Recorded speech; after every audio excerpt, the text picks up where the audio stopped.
y'all boys? We got one more reaction for today to hop on COD. I found this video just scrolling. It's called Juice WRLD Didn't Stand a Chance Psychological Analysis. I thought it was interesting. You know, I'm a huge Juice WRLD fan. We went to the same elementary school and stuff. So I thought it'd be cool to watch. I'm putting my glasses for this. I'm tired of squinting. Whoa, whole new world. But yeah, let's go ahead and get into it, man.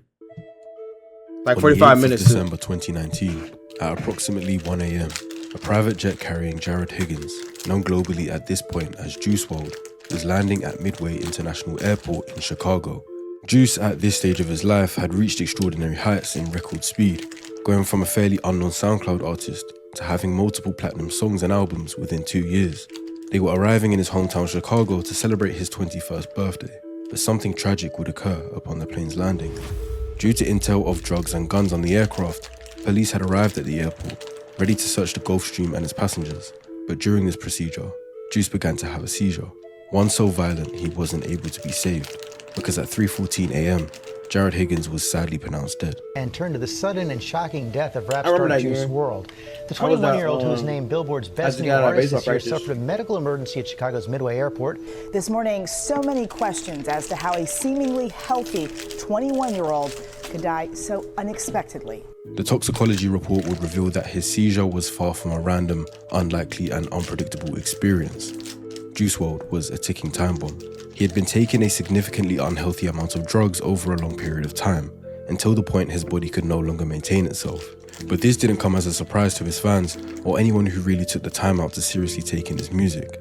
Juice had constantly rapped lyrics alluding to his struggles with drugs, and those around him had started to notice his habits turning deadly. And then we're really that tour was a big realization of how many pills he was actually doing, because people don't realize yeah, he would do pills, but it wasn't that many at first when we were first starting to hang out. But then towards the end it was a lot. The last few months there, I'm this is starting to get out of control. But how at only 21 years of age does this happen to someone? How could such a deadly addiction take over his body in a seemingly short amount of time? And the question that played on my mind, and I assume many others, is why this happened despite no obvious trauma. He was raised in the suburbs, went to a relatively good school. He was raised in the suburbs, and he went to school down the street from me, actually. Fun fact. And had all the talent to take over the world with his music. But this still happened. I wanted to understand why. I wanted to dissect his mind and try my best to understand his psychology. But low-key gang, HF, that's the school we went to, Homo Floss Run. They produce a lot of talent. I don't think Kiki Palmer went there. I think Queen Key went there. Let's just look it up.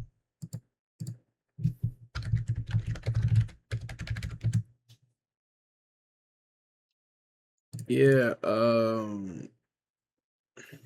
freak.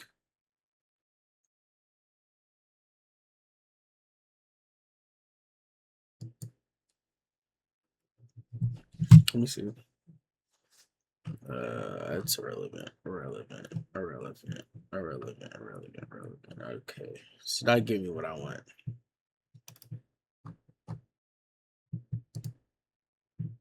Let's go to Wikipedia.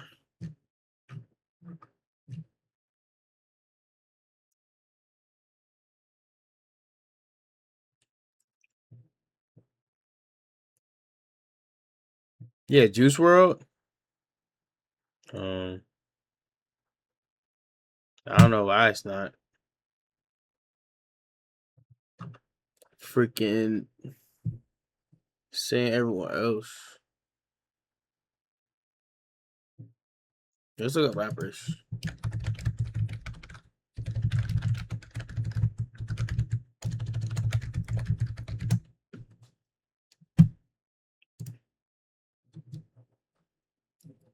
Hold on, let me see. What high school Kiki Palmer go to?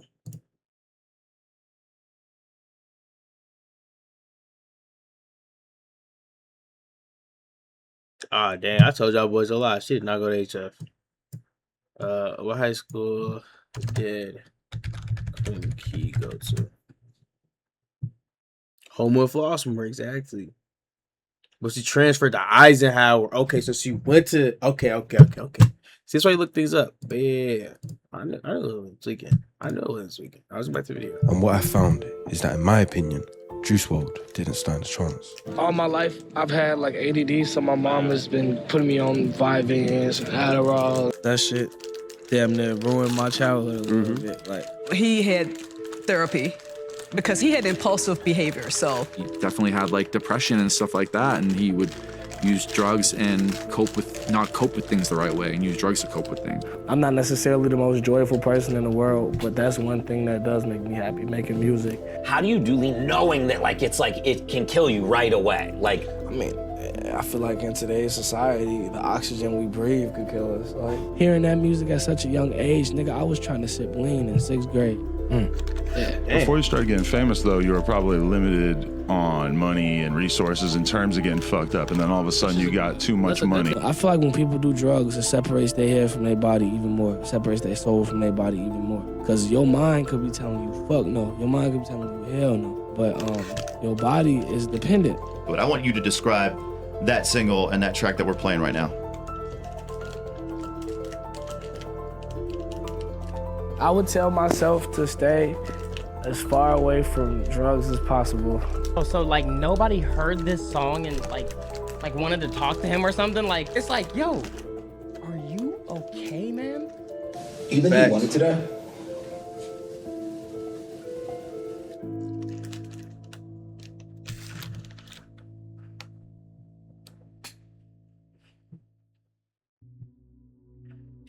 You got choppers? Oh, it's kind of fancy. You got choppers? Okay. I'm sad, folks. Come on. It's crucial for us to understand who Jared Higgins was before he was Juice WRLD, before the drugs, before the pain. He was born on December 2nd, 1998, to Carmela Wallace and Carl Higgins. But the two would divorce when Jared was 3 years old, and he'd spend the rest of his childhood raised by a single mother. Carmela was seemingly a great mother, and gave him as good of an opportunity as she could have. In interviews, he's had nothing but good things to say about her. I mean, she's like, I don't know, one of the proudest people ever. Like, she's like been my biggest supporter and cheerleader since birth. I love her to death for that, and trying to give her the world is part of the reason why I'm doing this shit. Carmela moved them to a village in Illinois called Homewood, a suburb to the south of Chicago. Homewood has been reviewed as one of the nicest places to live in Illinois. Not only is it relatively safe and have good schooling, but it's also diverse. It's often rare for affluent and safe neighborhoods to have such a high African American population, but Carmela had done a good job in finding one in the hopes that he wouldn't be an outsider. Unfortunately, he'd still end up feeling like one, but it wasn't because of his race. All my life, I've had like ADD, so my mom has been putting me on Vyvanse and Adderall, and I've been all the doctor's appointments, so it's the same shit. I always tested high, very intelligent person, but I wasn't one of the motherfuckers that could just sit in the classroom and just focus on the teacher talking to me. Many times, Jared has referenced this quote-unquote ADD, although some people, especially from older generations, might still use that term. Since 1987, the condition has had its name changed to ADHD, Attention Deficit Hyperactivity Disorder. But they're the same diagnosis, just evolved. So when understanding what Jared was going through, ADHD provides that explanation. ADHD is a condition that affects how your brain works. It means that it's harder for you to control your attention or direct it to certain tasks. ADHD causes symptoms like difficulty focusing, trouble sitting still, and impulsive behaviors, but it also allows you to get in the zone and hyper-focus on things you really enjoy. ADHD symptoms fall into two big groups: inattention symptoms and hyperactivity impulsivity symptoms. I'll throw all of them on the screen, but inattention symptoms are things like avoiding tasks that require focusing for a long time, getting easily distracted by things going on around you, and starting a task but then getting sidetracked and not finishing it. Hyperactivity impulsivity includes things like getting up when you're supposed to stay seated, having difficulty waiting your turn to do something, or speaking out of turn and finishing other people's sentences. So whilst these may seem like annoying traits if you're around someone with ADHD, you have to remember that they can't really control these impulses or traits, and they have to try extremely hard to suppress them. ADHD is genetic. That means a child is born with certain gene changes that cause differences in their brain development.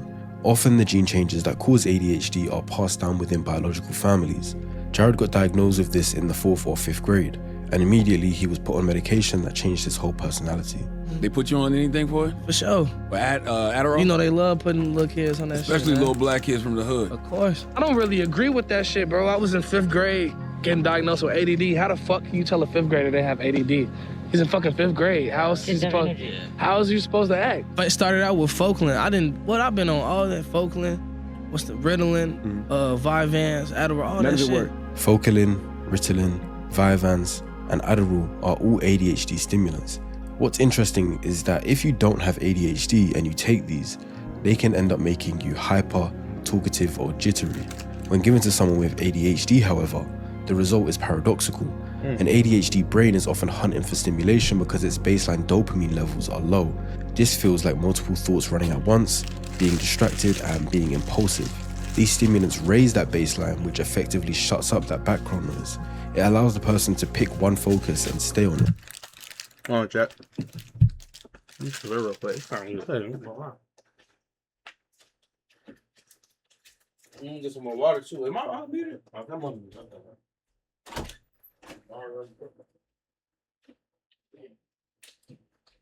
I'm almost out. What's my first one? This feels good as freak. Holy. Okay, let's get back into it, man. The meds also enhance the prefrontal cortex, so the person has an extra split second to think before doing something, like, should I really say that? Or let me finish this before I start that. But also importantly, they change emotional regulation, so the person isn't as reactive to stress or frustration, and it lowers impulsivity. Impulsivity was a big part of Jared's ADHD, based on how Carmela described him. In high school, he had therapy because he had impulsive behavior, so I had him see a psychologist. But back then, when he was 15, what were you seeing that concerned you as a mom? Impulsiveness. You know, it was just that self-control that he just didn't have. But the issue with this medication is that when given the wrong dosage or type, it can make you feel docile and sort of empty, like you have no personality. This happened to Jared, and within a year of being put on the meds, he voluntarily stopped taking them. How did you stop taking it? I really stopped taking it on my own, even before my mama knew. She used to pack it with my breakfast, and then she'd have my pills wrapped up, and then I'm supposed to take them after I eat. I used to just throw them away. When was that, like 5th, 6th grade? I did not like the way that shit made me feel. You know, you took the pill, and for like 15 minutes, all your personality is like enhanced. Like you're all social, class clown, laughing. After the 15 minutes is over. 15 minutes pass, and then all my personality will be gone. Crash. And I'll be like a zombie. That shit damn near ruined my childhood a little bit. Like, ain't ruined it, but it made it less enjoyable. Cause how'd I get affiliate? I ain't gonna lie, bro. I got affiliate during the olden days.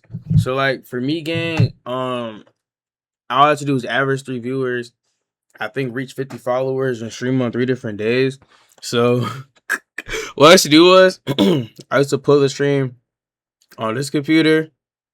I just put it on my iPad, and then I had a different computer, but I just put it on my main PC, my iPad, and then my mom. Like, she worked, so in my old house, it was like my room and then her office. So I'll put the stream on her Twitch right there. And then I'll just stream on the days, and I'll have 3 viewers while streaming. Because I used to not, like, get no viewers, like, at all. So then I'll just be streaming for hours to nobody. But, like, you feel me? So then I just started, I started doing that, and then I kept doing it, and then, boom, I got it. You feel me? That's why I did it for me. That was the easiest way for me to do it, but it worked until it didn't. But I mean, yeah. But normally my viewership, it ranges. I'll say anywhere from like 5 to 30. It depends what I'm doing. I know when I do song awards, because people love the song awards, I do get more views. But it's just I'm taking a break from the song awards right now. Honestly, people be hitting me up for it, but I'm like, nah, I'm taking a break from that again. But I'm trying to stop spoiling my audience and start doing stuff that I want to do more so. It's like reactions and stuff I love doing. Playing the game I love doing. So yeah. But for affiliate, definitely do what your audience want to see first. And definitely do that method too, just so you can get out the way. And then you can start experimenting after that. That's my advice. Should kill your personality. But although it's completely understandable that no one would want to feel like that, stopping his meds may have opened the door for other issues to seep through. amongst others like low self-esteem and not reaching your full potential. An increased risk of developing substance use disorder is also a noted complication. ADHD is I don't know the new fundamentally a rules. I think it's a little bit harder now. Problem. The brain's reward circuit. I know that they like. I think they. I don't know, but I think they're talking about giving everyone affiliate and making partner harder to get, or partner easier to get, but making affiliate easier to get. Like, I don't know, but I think I don't quote me, but I think they're giving out affiliate to people like now. But I think there was some talks about that, whatever. I've seen it somewhere on TikTok, but I don't know.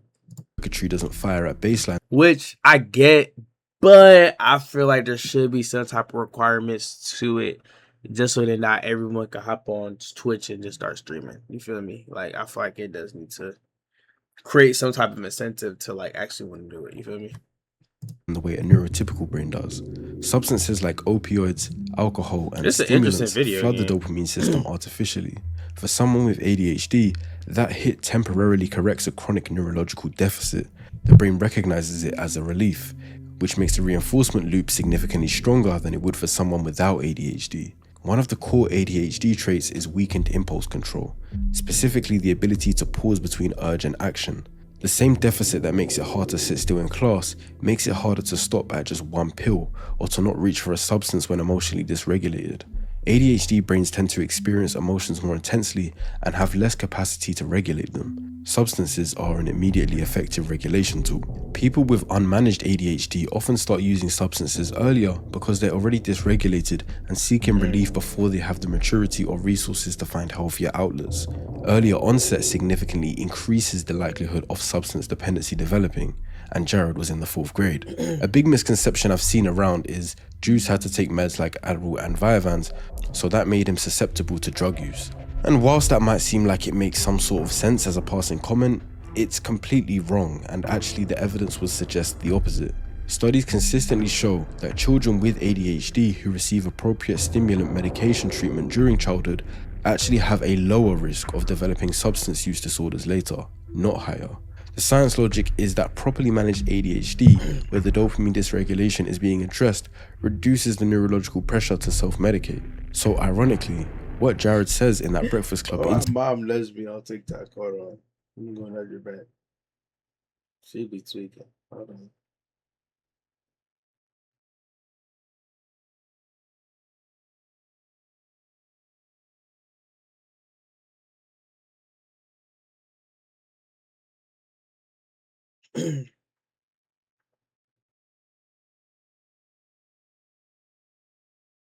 I don't know why she thought it was funny to nudge me. Now I got to nudge her back.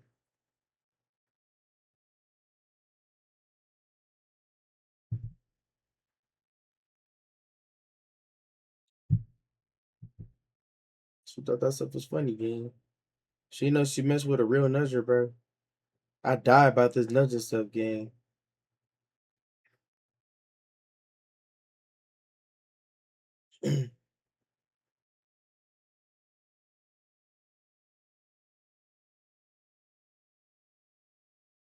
Interview provides us with extremely telling evidence that his decision to go against his order to take his meds in the 5th or 6th grade would have increased his likelihood of falling into substance abuse. You might be thinking, yeah, this sounds good in theory, but how is a kid in 6th grade going to start using substances? But unfortunately, that's exactly what would start happening.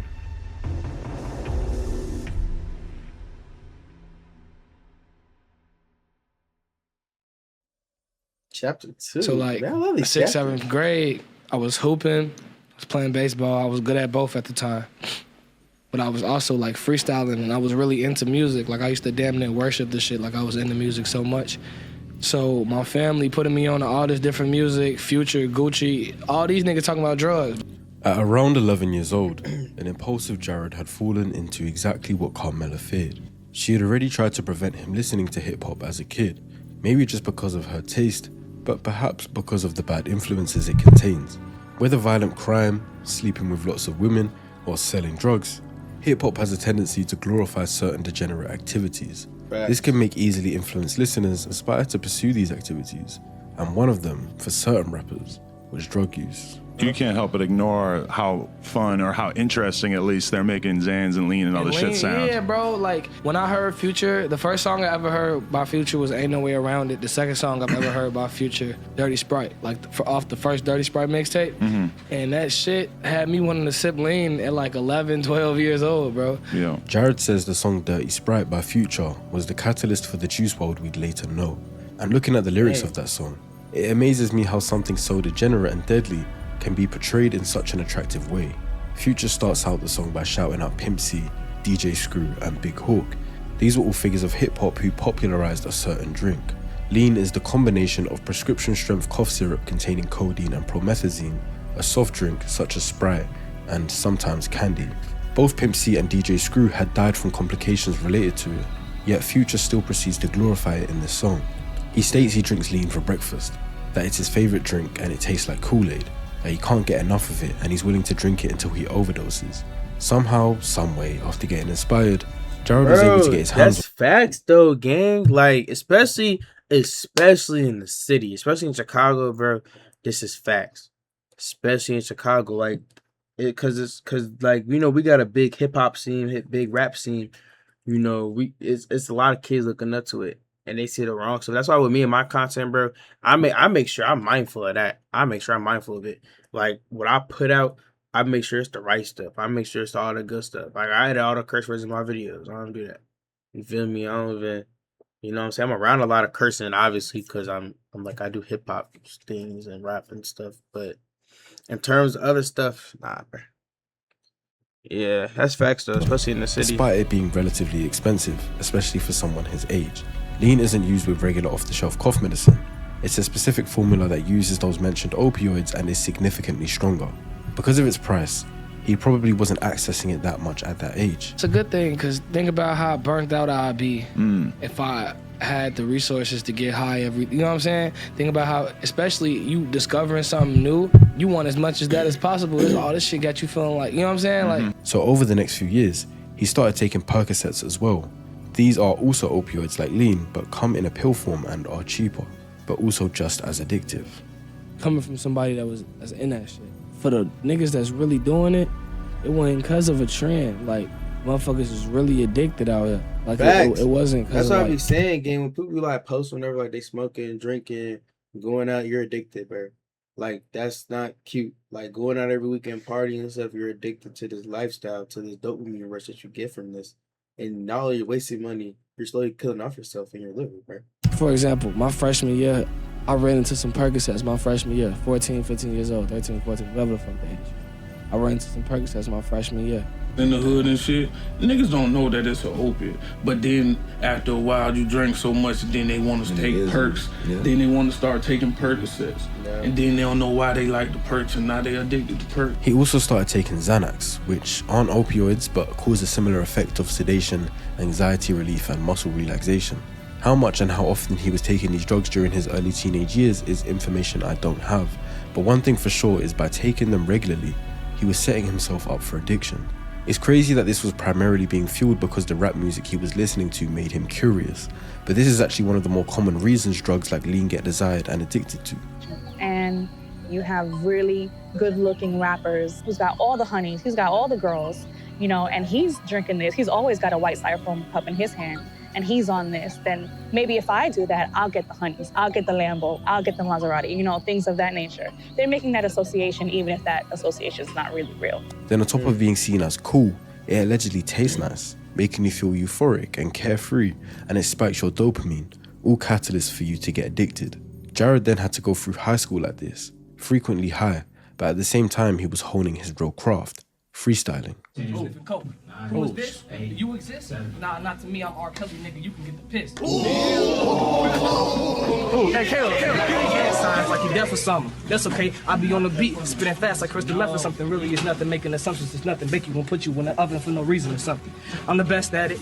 Yes, I'm the best at it. I got some bad habits. Topic-wise, you talk about drugs a lot. When and what situations do you do them? When I was experimenting with stuff, I was wild. It was random. Not condoning this or nothing. I used to walk through high school like that. In the studios like that. I just like the feeling of it, you know? He started uploading his music to SoundCloud under the name Juice the Kid. But 2 years passed and he hadn't found success.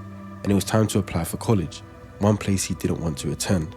He actually describes this as the lowest point of his life. Lowest point I was at was when it felt like my music wasn't going to where I wanted it to go, and my grades were fucked up in high school, and it was time for colleges to start looking at motherfuckers. I'd be sitting in my room just going crazy over this shit. He eventually changed his name to Juice WRLD and kept trying to succeed in music. But obviously, the one thing he didn't mention in this answer is how much the drugs would have been ruining him.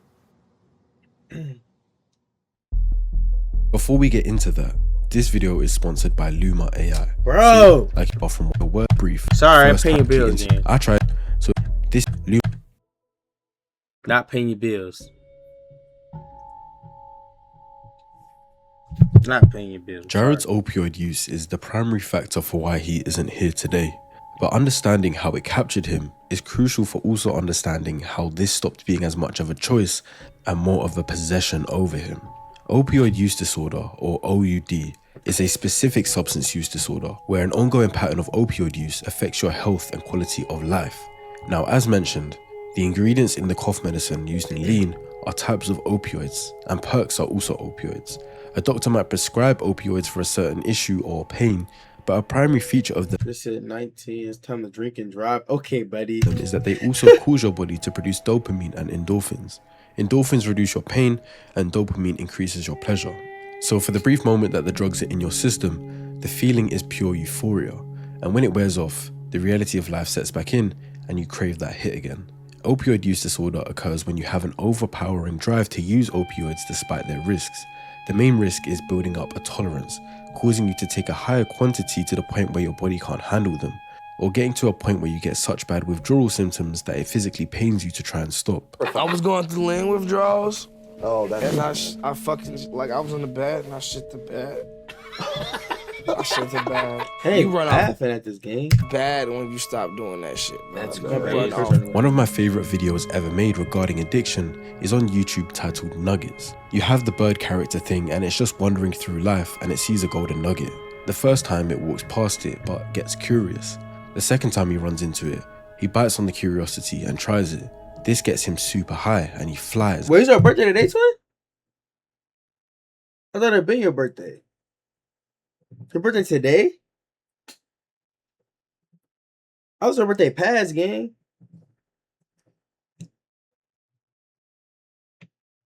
No? Am I tweaking?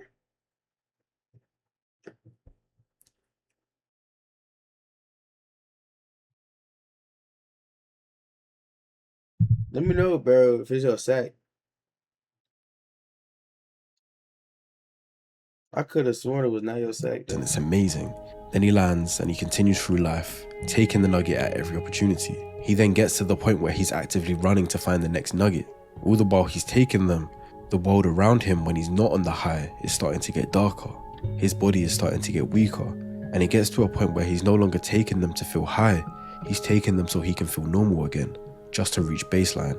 Eventually it consumes him too much, and by the end, he can't even Happy B-Day, bro, if it is your sack. muster up the energy to try the next one. This is very realistic for serious addiction.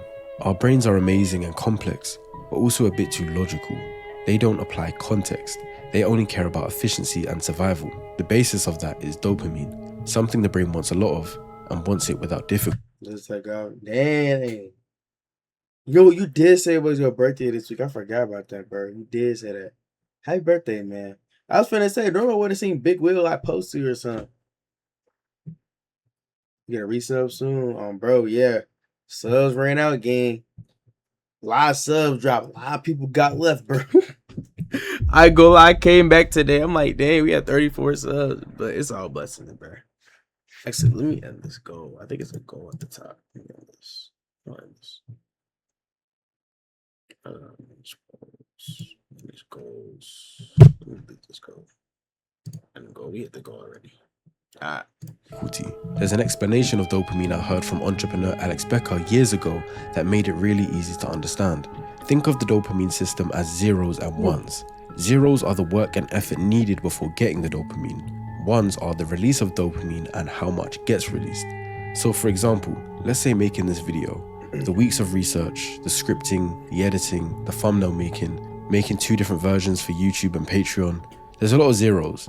And the amount of ones might depend on how nice you guys are in the comments and how many views this video gets. But if I go on the PS5 and start playing a game and winning, the effort to go on the PS5 is barely any zeros. So let's say hypothetically the video flopped, it wouldn't have released a lot of ones. So the brain will essentially push me to keep playing video games and spend less time making videos. This is the case for a lot of people with social media, junk food, pornography, smoking, drinking. You know what's good for you and what's bad for you. You have the context that abstaining from these things is going to take you further in life. But your brain has no context and keeps trying to get you to pursue those things to get the easy hit of dopamine. So unless you implement discipline and adjust your environment so addiction is less accessible, it will do what it did to the bird. It will make normal life seem dark and depressing and keep you chasing those nuggets. So now imagine that, but on an even stronger level with Jared's opioid addiction. Well, I feel like when people do drugs, it separates their head from their body even more. It separates their soul from their body even more. Because your mind could be telling you, fuck no. Your mind could be telling you, hell no. But your body is dependent. Tell you apart. It's a battle between the mind and the flesh. Yeah, exactly. It can tear you apart, fucking with that shit. So you couldn't function without it? I couldn't function without it. Like, I had to drink lean every day. I had to pop pills. I had to do this shit to eat food, to like, I say a lot of times, like, I used to really be in rooms and I wasn't there because mentally my brain is somewhere else. How do you do lean knowing that like it can kill you right away? Like, I mean, I feel like in today's society, the oxygen we breathe could kill us. Like, it depends on your usage, bro. Like, some people could drink casually, sip casually all their lives and be perfectly okay. But you have those people that take it to the extreme. We ain't thinking about the drugs we taking and we just taking them. We ain't thinking twice about that shit. We coming up from nothing. This some shit we done, what we was doing back when we was fucked up and broke just to maintain. It's crazy because a lot of people try to understand, but they don't go through it, so they don't get it. That going through that shit alone, man, you will be thinking shit you never thought you would have thought in your life. Going through shit like that alone make you want to kill yourself. One way that Jared would later frame it in his lyrics was, I stopped taking the drugs and now the drugs take me. He went from someone who tried drugs because they were cool and wanted to feel a high to a point where the drugs became his master and demanded he take them multiple times a day. And it wasn't like it stayed oblivious to him. He was clearly aware he was getting addicted to drugs, but still couldn't stop himself. And the thing that became a double-edged sword was his newfound music success. So far we've covered everything before he actually blew up with music, before he had millions of dollars, before he had unlimited access. And I believe his OUD was already underway and only got worse after his music career took off. Because when you add his success and money into the mix, it creates the issue of accessibility. Every addiction is harder to fuel when it's less accessible. So when the opposite occurs, it's like a fast track to disaster. Before you started getting famous, though, you were probably limited on money and resources in terms of getting fucked up. And then all of a sudden you got too much money. Thing, no? It don't make it no better when you got money. Right. Yeah, because you got access to it. You got access to it, you feel what I'm saying? So it's like, I'm going through pints and pints of lean and going through 100 pills a month. Like, damn. Like lean is pretty expensive. A popular streamer called Silky opened up about his lean addiction and said at his worst he was spending $50,000 to $80,000 a month. It was getting down to the point where I was spending like at least like, I'd say anywhere around like 50 to like 80K a month. What? Yes, bro. On lean? It was on lean? Yes, bro. Rapper Lil Baby said that he was spending $4,000 to $5,000 a week. I'm a drinker, you know what I'm saying? I don't see, I drink like, you know what I'm saying? Heavy? Heavy, like, heavy, like, probably spend like $4,000 to $5,000 a week on lean. $4,000 or $5,000 on lean? Yeah. So Jared, being in high school, would have been limited to how much he could satisfy his addiction. After graduating high school, he attempted working a job for 2 to 3 weeks at a car parts maker. Around the same time, June 15th, 2017, he released an EP on SoundCloud titled Juice WRLD 9. Hey, my bad for not talking, Chad. This is really interesting. Like, I love watching video essays, bro. Especially like really good ones. Thank everybody who supported me, and y'all have a lot to look forward to because some great things are coming pretty fucking soon. I'm really hyped and really stoked and just really pumped up. I'm gonna get his music shit all I got and see where it gets me, so. And this contained the legendary song Lucid Dreams, the song that would, over the next year, catapult him into worldwide stardom and become his biggest song to date. Only 9 months of releasing that EP, he was signing a $3 million deal with Interscope Records, and every radio show wanted his interview. I got Juice WRLD in the building. Yo, what's good? What's poppin'? What's going on, man? Man, nothing much, bro. There's a line you recently said, too, that impacted a lot of people. We're not going to make it till 21. You don't feel that way, do you? Or do you honestly feel that way?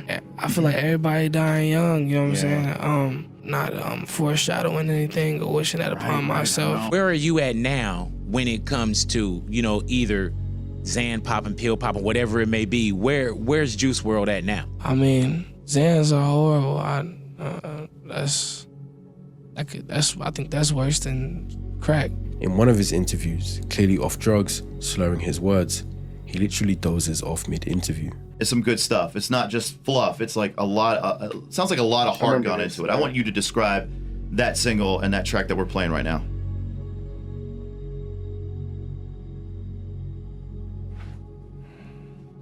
Him dozing off was due to those opioids in his system, giving him that high euphoric feeling, but because of the increasing amount he was taking, it was causing him to do things like this.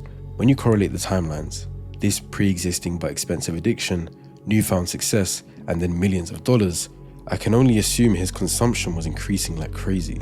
He was also constantly on the move, for interviews, for recording, for traveling. He said he hadn't slept for days. Popping. Everything, brother. How you feeling? Man, I haven't been sleeping like 3-4 days. This is important because the hectic lifestyle would have stressed him out, but instead of feeling that stress and asking his team to slow down, he could just pop perks or sip lean and not have to feel it as much. The whole mix, how everything hit him all at once, because like once you start getting so much money, you could start doing so many things, and so many things start coming at you at one time, you feel me? So it's like, how do you even know how to control some shit like that? But Juice wasn't just running from stress and work. I believe he was running from something much deeper.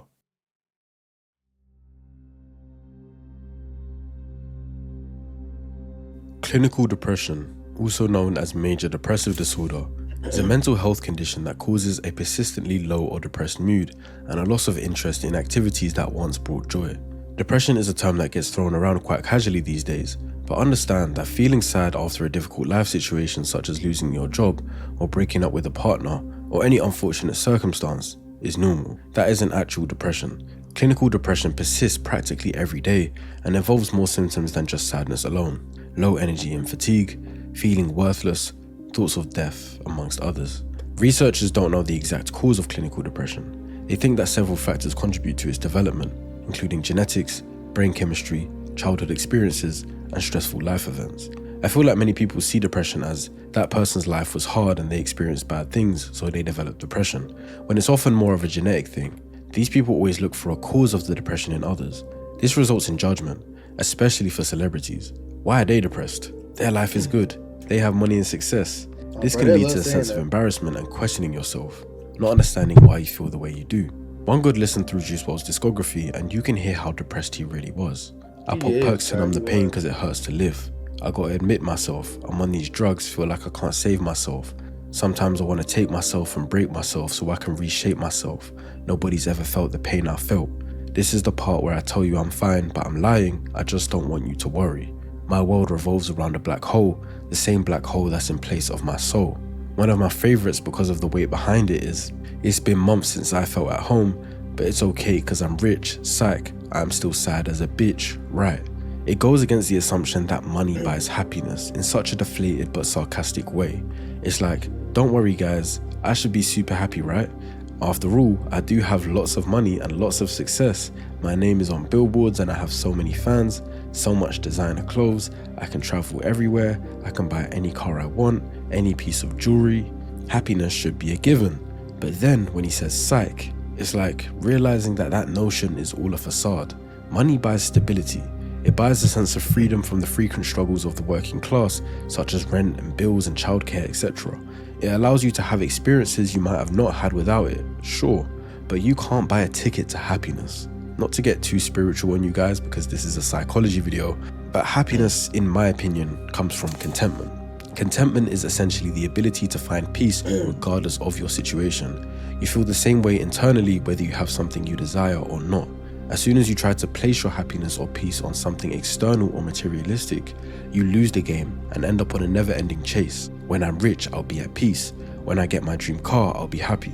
These things are similar to beliefs that many people have, and even Jared seemingly misunderstood this. He didn't realize his depression was something internal and wasn't linked to his lack of success or any sort of poverty. In multiple interviews I've seen from him, he seems to look down on the idea of a 9-to-5 or working a job that doesn't pay well. Sometimes people's depressing, though. lives, it could be for you looking at it from the outside, but they might have a great life, like just, I don't know, some people do feel like that. A great life? I get what he's saying. He's saying they settled. Yeah. They probably didn't even have no bigger dreams. You know, because what if they have a great life at home, things are taken care of. So they're just doing that shit for fun? Not for fun, but what I'm saying, obviously they're doing it to make money.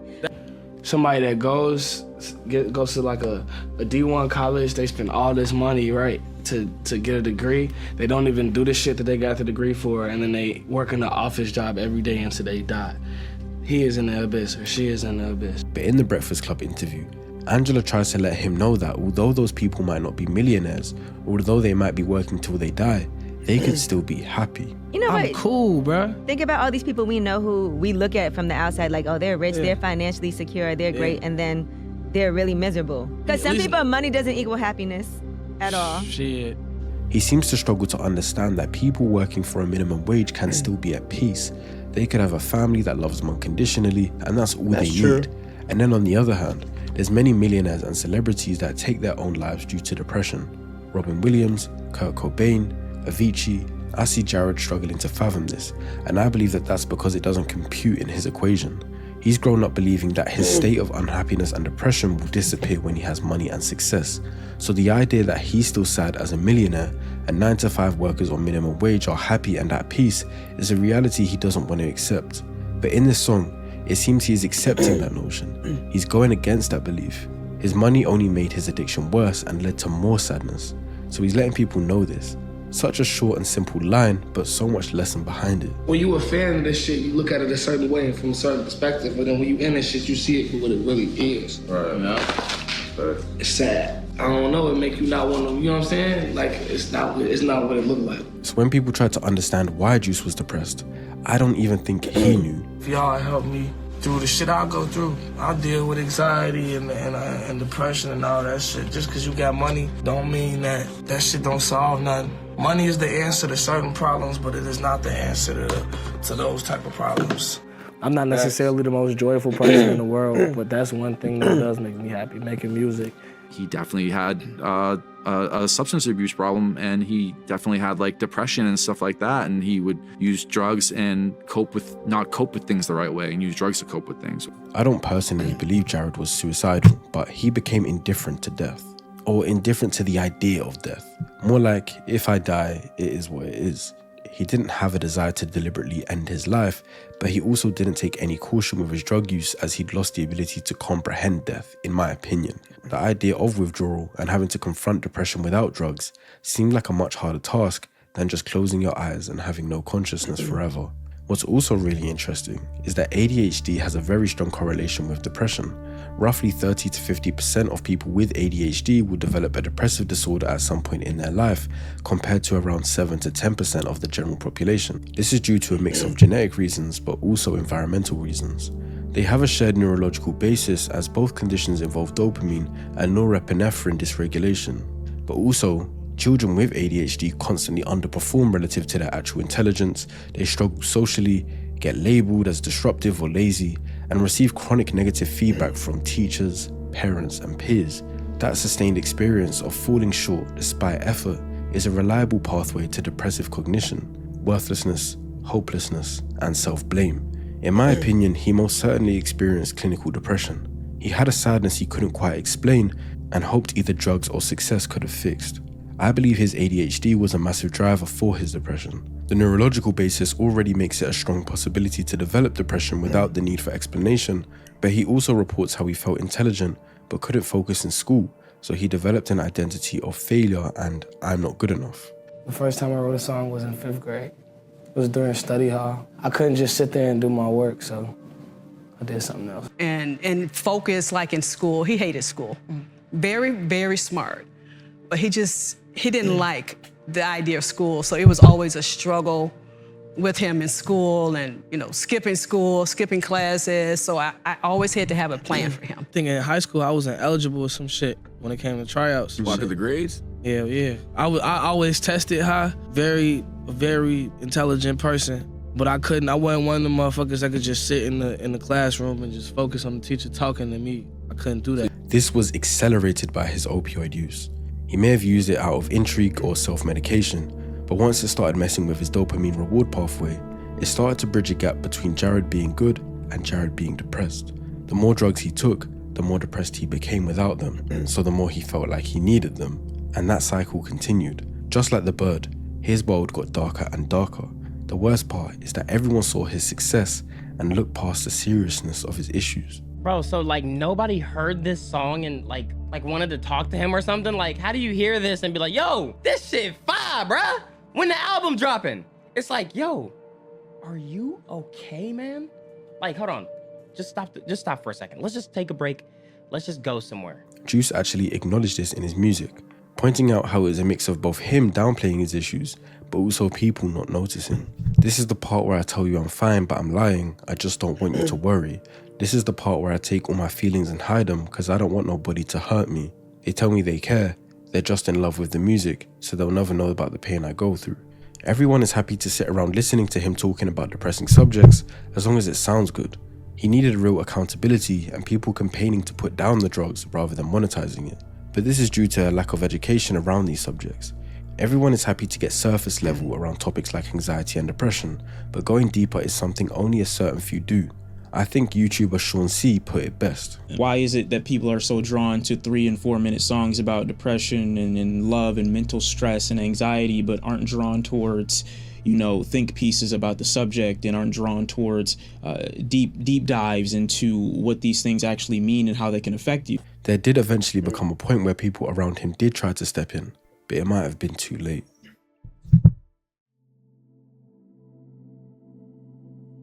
Okay, and the Billboard Music Award goes to Juice WRLD. Wow. It's crazy all the stuff that could happen in a year.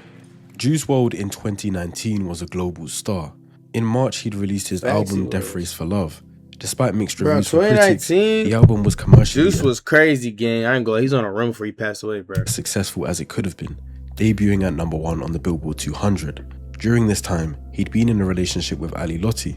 She was about 6 years older than Jared, and he was super in love with her during their time together. So much so that he vowed to stop taking lean for her as she was concerned. Bae, I'm sorry I be tweaking. You've put up with more than people know. I know I be scaring you. Fuck codeine, I'm done. I love you and I'm letting it be known publicly that shit ain't fucking up the real love I found. Learn from this, everyone. Addiction kills all, but you can overcome. This was backed up by his videographer and assistant Chris Long, who said Ali banned lean from the house. But after a while, his girlfriend really wanted him to stop. And it's like, it's good if she was like bringing the hammer down on that, like, I don't want him doing lean at all. And like, she didn't want him like mixing the drugs. That was the problem. You know, so the consumption of lean went down a lot. It's not allowed anymore in this house or anything, so that's the reason why But despite the public claims and declaration of love, quitting an addiction that strong isn't so simple. Willpower alone almost never prevails. So Ali was pretty strict about that. But sorry, bro, it's getting hot as freaking.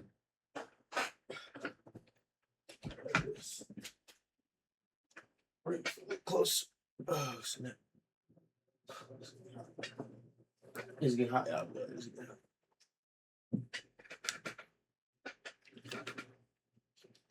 But of course he would still do it, and he would hide it. And when he did get it, he would always be like, go pour me up this. You know what I mean? Go take it up, and he'd have to hide it in something, wait till Ali's asleep and stuff. At the peak of his success, he was seemingly at the peak of his addiction also. Now, if you're on the YouTube version of this video, this chapter is going to be a bit shorter than what's on Patreon. That's because I want to show you the reality of what his addiction looked like in its final stages. The footage, the graphic reality, his friends' accounts, the actual scale of what he was consuming daily, and what that meant was happening inside. I think you need to see it to truly understand how we got to December 8th. But that content will get this video restricted, which means a lot of people who will need to hear this story simply won't find it. So on YouTube, you want the uncut. Jared's drug consumption got so bad, his closest members had to do an intervention and book him into rehab. And Pete pulled him aside, kind of did the same thing, pulled him in a room and talked to him. And Straight to my latest vlog, but drop it in the chat. That's when the link in chat. It was decided that like you're gonna go to rehab. Rehab had to be booked in because he was simply consuming an amount that went from he should stop taking drugs because they aren't good for him to if he doesn't stop and go to rehab, he won't see another year. When addiction gets to a serious level, you consume or indulge. Wait, how long is it? I do gotta hop on COD. I'm not gonna lie. I definitely told my homies to hop on COD after this video. So how long is it? If it's not too long, I can watch it. But if not, I'll react to it when I'm on stream. If not tomorrow, the day after that. Of automation rather than the genuine desire to do so. From the evidence I've seen, Jared genuinely got to the point where he was consuming a large amount on autopilot.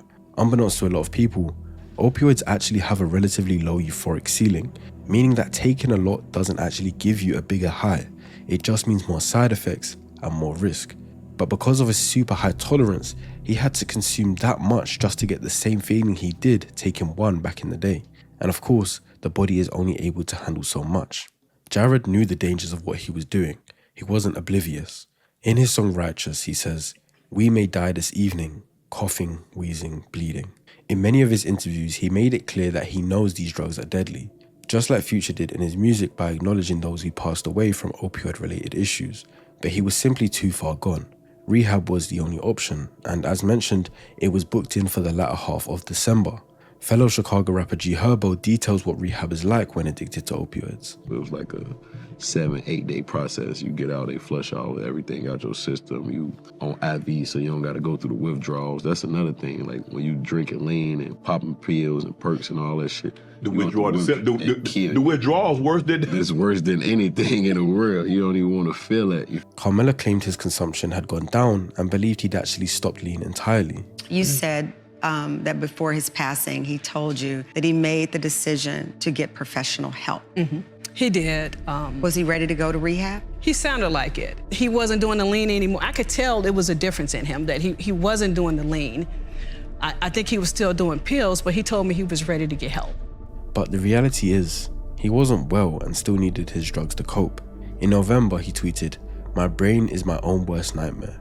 It could be the death of me easily if I didn't somewhat know my way around it." On the 7th of December, according to Chris Long, he did consume a large amount and was continuing to consume throughout the day. In the early hours of the next day, Jared and his crew were landing after flying from LA to Chicago to celebrate his 21st birthday, which was a few days prior. But as they got closer, when their phones regained service, they got a message from their head of security to say that police were waiting for them in the lobby for when they land. The crew had guns and drugs on them, which would have landed them in big trouble, but the stories get a bit blended here. There's a lot of speculation that Jared panicked and consumed his pills to avoid getting caught with them. Chris Long, who was there, says that this isn't true, and he was actually quite nonchalant about the whole situation. Someone else held the duffel bag and had it. Like, he knew he wasn't gonna get in trouble. He had people around him that are gonna take care of. And his manager, G Money, walks up to him. They're both just like, "We're all good." You're like, "Yeah," or they like high five each other, like, "Don't worry, we're all good. Everything's gonna be cool." But regardless, there were an enormous amount of opioids in Jared's system at the time, and he would end up having a seizure. This wasn't an overdose. There was physically just so much in his system for so long that his body couldn't process it. Instead of thinking of it as a there and then overdose, think of it as an overdose over time. Something that was building and needed to be stopped. Low key, I didn't know that was false. I thought he did pop it because of that. But it does make sense. It's kind of like it just added up over time. I couldn't look away. I'm so sorry. I didn't want him to like look up and not think we were there. So, and when I looked at him in the eyes, it's like you could see that he wasn't there. And at around 3:14 a.m., Jared Higgins would be pronounced dead, 14 days before his rehab date. Just, handcuffed to the fucking wall, and this 2 detectives just walked in, and they're like, literally verbatim, they're like, "We don't give a shit about anything else. We just want to know about the kid that died." And I was like, "What?" I'm like, "Who died?" That is so heartless. Turn to the sudden and shocking death of rap star Juice WRLD. The 21-year-old, who is named Billboard's Best New Artist this year, suffered a medical emergency at Chicago's Midway Airport. This morning, so many questions as to how a seemingly healthy 21-year-old could die so unexpectedly. That's so crazy. He died, bro. It don't even feel like he died, but he did. When in my head, I'm in paradise. I'm actually FaceTiming, not FaceTiming, I'm slow. I'm on Instagram Live from heaven. Huh. I don't think Jared wanted this outcome. Like I said, I don't think he literally considered ending his own life, but I do think he'd become indifferent with the idea of death. He wasn't going to press the button, but if coincidentally it ended, that prospect didn't fear him. He was so low, but still willing to go through the motions as long as he had his drugs and his high, which wasn't even really a high anymore, just an attempt at reaching his old baseline. The reality is, Jared didn't die for one reason. It was the genetic predisposition to ADHD and potentially depression